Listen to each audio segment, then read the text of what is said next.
I know it's been a little bit. Just a short recap.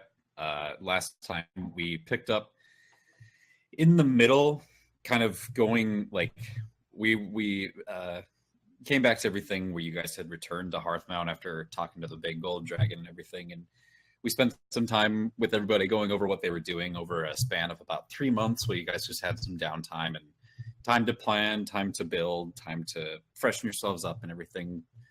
Waynard, you did some training with your boy Richard.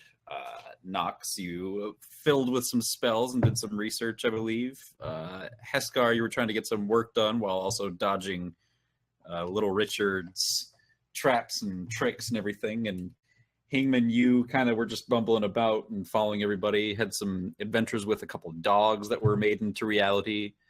The delivery of alcohol was made with one of the people in that crew, turned out to be not so trustworthy.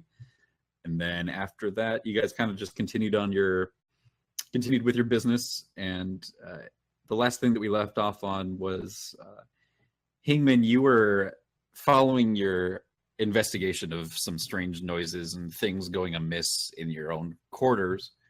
And that led you to the outskirts of the area of your keep, where you found some disturbed ground with a small burrow underneath that seemed like some of your stuff was in there, and you ran into a somewhat mutated, disfigured form of your old friend George Cooney.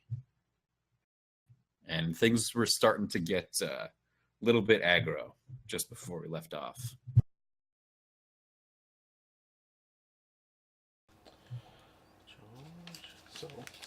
So am I in? Yeah. All right. Starting right off you. Approach him. Yep.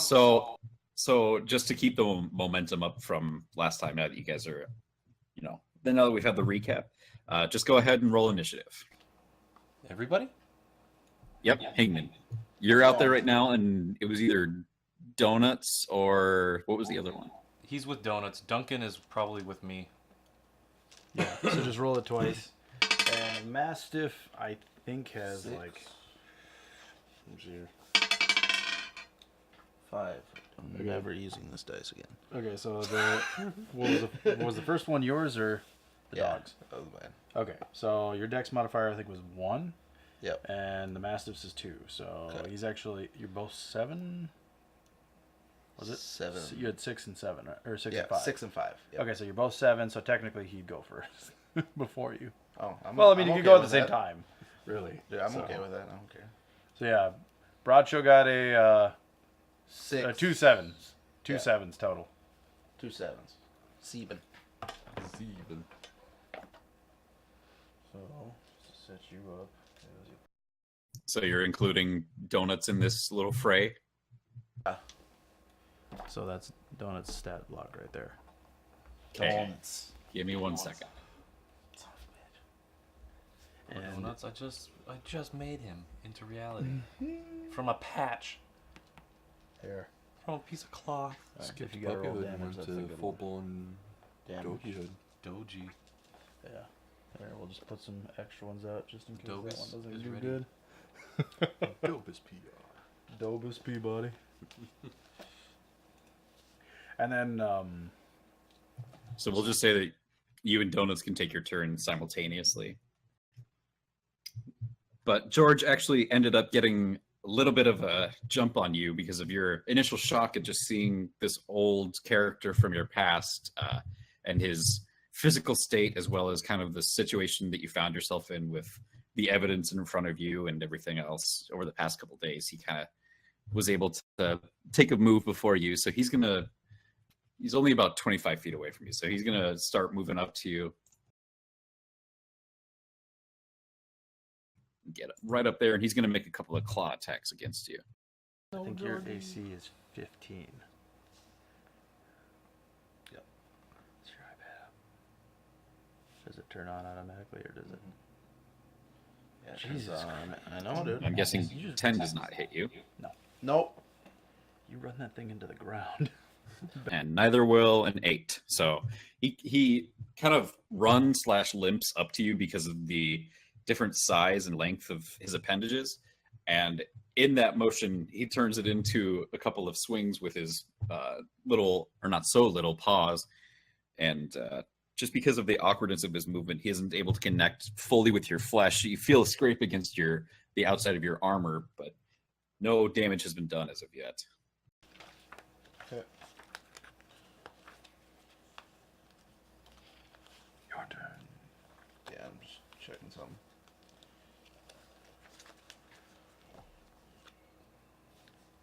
He can like barely talk, right, George? From last session, he was I like, think he was kind of like, George, red. He was like, yeah, saying, you make George red, alone. all red. Yeah, he typed, yeah, red, all red, George. Yeah. Yeah, I was gonna say, look You it make up. George alone. Cast friends on it. I'm not there, but Best friends. Fucking mutilated his brain. So it's your turn, you and Donuts. what you doing? Can I banter while we fight? Like, can I talk to him while we fight? Or is this just straight fighting? Well, if you want, you can make like as your free action, basically, you can like deliver one thought or one sentiment per thing. It's not limited to like one sentence or anything, but you can't have a full on back and forth. Yeah, Okay. it's like 6 seconds. Oh yeah, true. All right. I will go at him with my staff. So your Quarterstaff. Yeah, so you're, You get plus. 17 plus yeah, I was gonna say plus. Yeah, that definitely hits him.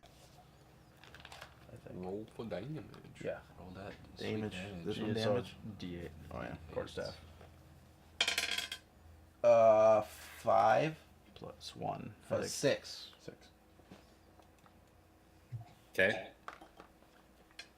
And You have a bonus action. Yep, your bonus action as well if you wanted to do anything. no, I'm good. Inspire your pupper. Oh yeah, you could spare Puppy to attack too, Mhm. since Yeah, he's going right you could, after you could inspire donuts. Okay, I'll inspire donuts. So you. Bardic inspiration. And how exactly do you inspire this dog right next to you? Who's a good boy? So yeah, I finally answered the question of who's a good boy. I was like, it's you. You're the good boy. You are a good boy. And then I start singing to him. You are a good boy. You are a good boy. You are good boy. And his tail starts wagging, sort of in beat to your song. What? This is incredible. He's like, yeah. Is Donuts going to do anything? Yep. He's gonna attack. Do this right here. It would be a bite. So you roll, add +3. Okay. Fuck. 11. Total? Yep. Yep. No, that does not hit. Yeah. Okay. So in his moment of reveling and being a good boy, he tries to extend his jaws and clamp on to George, but he's just too distracted with the recognition of actually being a good boy and isn't able to actually find purchase in his You're still a good boy. oddly rippling, bumpy-ish flesh. All right. Next time, if you think you need to use it, you can use it. So George is going to turn to Donuts and say, George, only good boy. And he's going to try and bite Donuts. And you would roll a the hell? D8 with Bardic Inspiration. But, who knows? No, a 6. Nope. Even with a dog's AC, George is just having a hell of a time right now. He's obviously very flustered with all the motions welling up inside of him, as well as the fact that he has to confront his old friend. It's my boy George. I don't want this to happen. This is And after missing his bite, George is going to burrow under the ground. Oh shit. oh. Whoa. So you both will get an attack of opportunity because he's moving out of your space, technically. Yeah. So you just make it an irregular attack. out of turn. So yours is plus Dex 4 is plus 4, 14. 14 for me. Yes, that hits. Okay. All right, so you roll that D8 and then add 1. 8. Okay. And then you do your Probably that one. doggo bite, your donut bite. Yeah, donut bite. 17 plus 3. Yes. Yes. What does he get? A 6? D6 plus 1. 6 plus 1. Ooh, and then you do this. So what'd you get? 4? 4. Yeah, 4 total. And then actually part of the Mastiff's bite, if the target is a creature, it must succeed a DC 11 strength saving throw or be knocked prone. Okay. I guess Right. handle that as you will. Technically, George is not a creature. Okay. Oh, shit. That's the big thing, you know. If it's a creature. Probably There an are- abomination. There are different classifications for different kinds of entities in the D&D world. So you both laid into him a little bit as he burrowed beneath the ground, but he is now out of the sight of both of you, and you don't know which way he went, but he's definitely underground. As you're kind of just looking around, and remember, it's the middle of the night. I think it was like 1 something, so it's decently dark out here in the forest, and you're just trying to keep all of your senses about you and maybe hear where he's going to emerge. I know it's not your turn, but just make a general perception check. Perception, were you proficient in that? Your wisdom. So, like, perception. Still nothing. Yeah, dude. You I think had like a decent wisdom, didn't you? Yeah. Was it a plus 2? +3? Yeah. Plus 3? Okay. Yeah, Well, plus roll. 3. Yeah, it was a. We'll double check Yeah. when it happens. 18. Yeah. So he rolled an 18 plus 3, we want to say. Do you have his... Character sheet? You could actually give it to Tyler if you want to let him edit it. 'Cause he's just rolling right now, and I'm pretty sure he has a plus 3 to his perception for Broad Show. Okay, Tyler. Do you want to...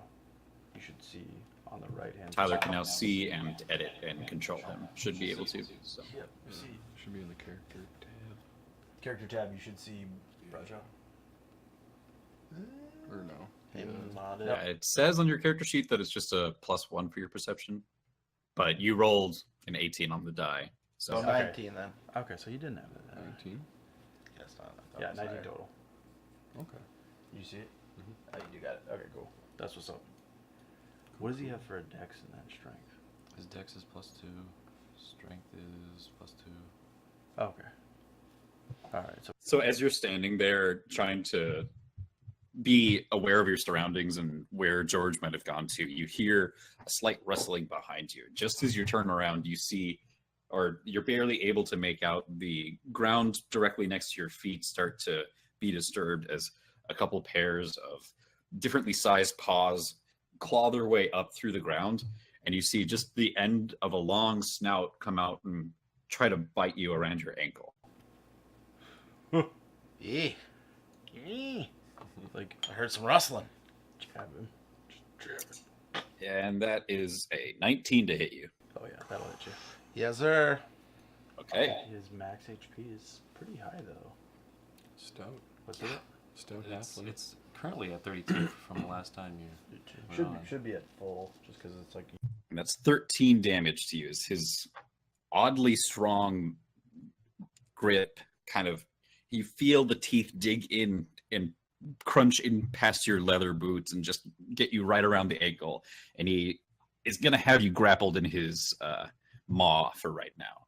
30, He's So he's it's grappled, you said? 23.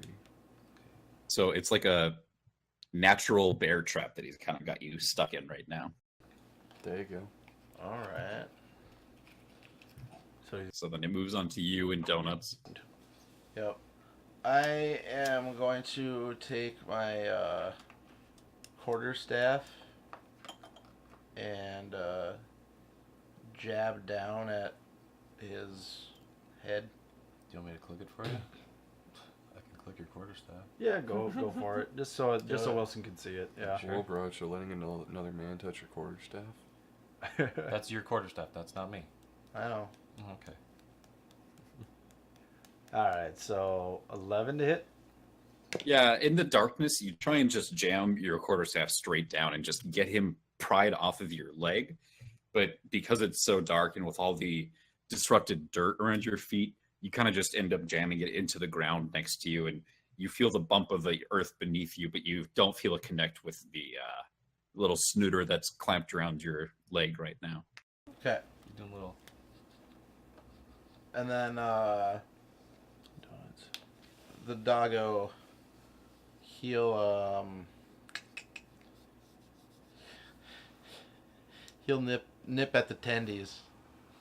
Well, his Tendies face is are coming out of the ground. No. Oh, his Tendies tendies are are exposed. inaccessible. Sorry, He'll bud. go for the throat if that's exposed. No, it's not. He'll go for the head. Not even the head. It's basically just like He'll go for the 3/4 snooter. of yes. He'll go for the snooter then. You work your way down. A daisy chain. Tendies. bites. You just Neck, head, snooter. Proper. bite him in the nose. Okay then. Rolling for the bite.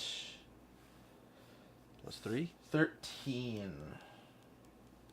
That just barely hits. Nice.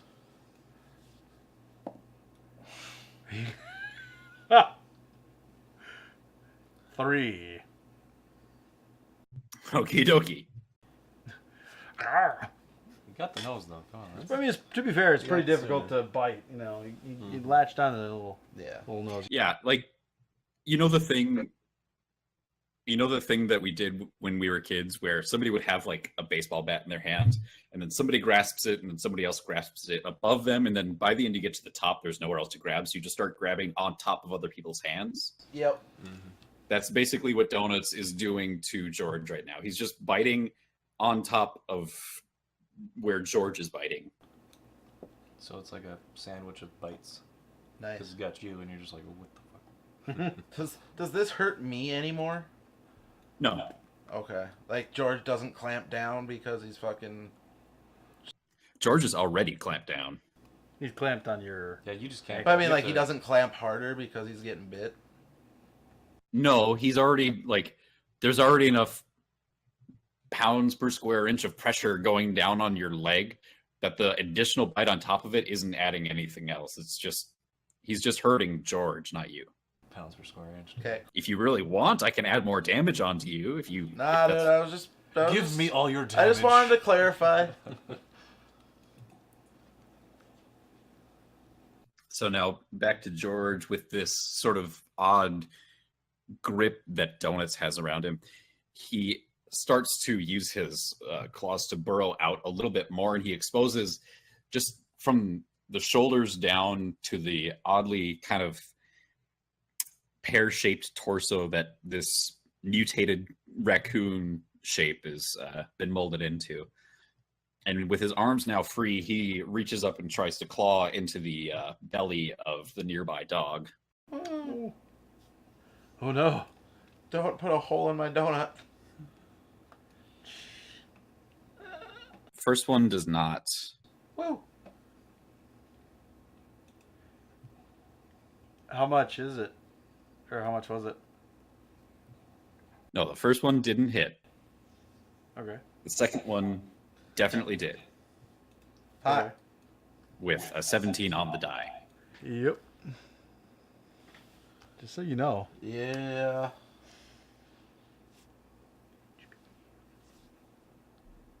Better healing word, that fucker. Doing 6 points of damage. And with that, Donuts releases his grasp and falls on the ground, blood just spilling out from the deep gashes in his stomach.